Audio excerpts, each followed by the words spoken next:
In this video, we are talking about carbohydrates. So what do we mean by carbohydrate? If we break the word, carbo means carbon, hydrate means H2O or water molecules.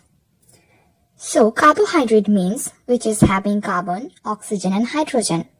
The molecular formula of a simple sugar is CnH2nOn, which can also be said as N number of carbon and N number of H2O. Now, let's find out the identifying characters of a simple sugar. That means, when can we call a molecule a sugar? Carbohydrate is a polyhydroxy ketone or aldehyde. Polyhydroxy means it has many hydroxyl group, which is OH group. And it will have either one ketone group or one aldehyde group.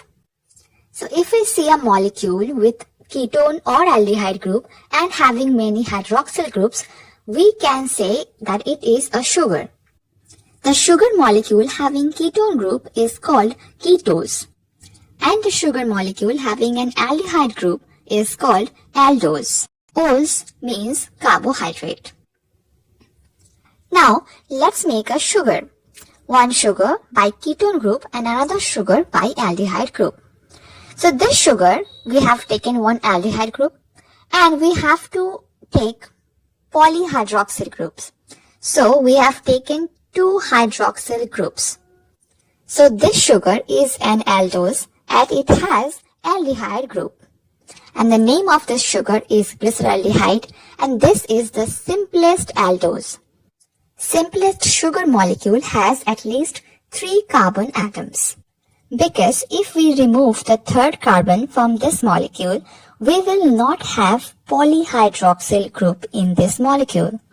So, we can only call it a sugar if it has polyhydroxyl molecules. Now, let's make a sugar with one ketone group. So, we have taken one ketone group and added 2 hydroxyl groups in another 2 carbons.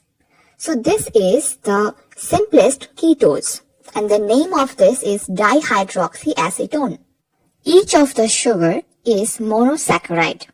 Monosaccharide means the saccharide or sugar that cannot be broken by hydrolysis to make another sugar. So here you can see in both the molecules that if we hydrolyze the ketone or aldehyde group, then it will no longer remain a sugar.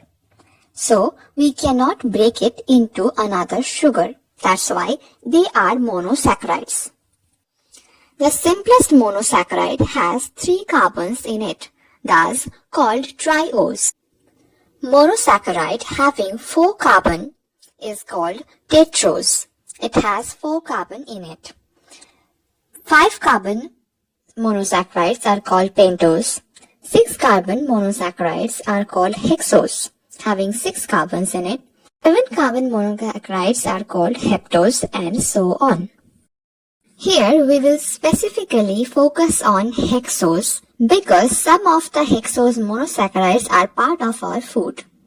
The most well-known monosaccharides are glucose, fructose, and galactose, and these are found in our food.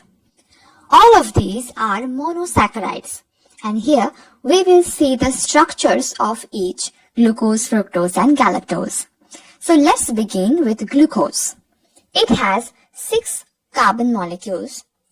To easily draw the glucose linear structure, I always remember these things. First, the first carbon will have the aldehyde group.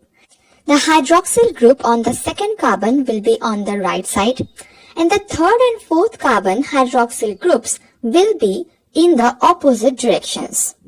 The position of the hydroxyl group on fifth carbon depends on other factors. So we will discuss that later. So for now, I am keeping it on the right side.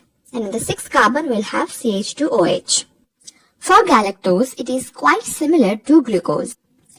Same as glucose, the galactose will have first carbon with aldehyde group, second carbon with hydroxyl group on the right side, But in case of third and fourth carbon, the hydroxyl groups will be in the same site, which is not the case in glucose. So this is the only difference between glucose and galactose structure. So the third and fourth carbon will have hydroxyl group on the same site. Now let's draw the fructose. The fructose is a ketose. That means it has a ketone group, not an aldehyde group. In the fructose structure, everything is quite similar to the glucose structure except the ketone group. So the ketone group of the fructose is present in the second carbon, and the first carbon will have CH2OH, and the third and fourth carbon will be similar to glucose, that is, the hydroxyl groups are present in opposite, and the fifth and sixth carbon will be similar to the glucose structure. So the only difference is the ketone group in fructose. All these structures that I have drawn are linear structures. These kind of linear structures are called Fischer projections. But only 2 to 3% of these molecules remain in the linear structure.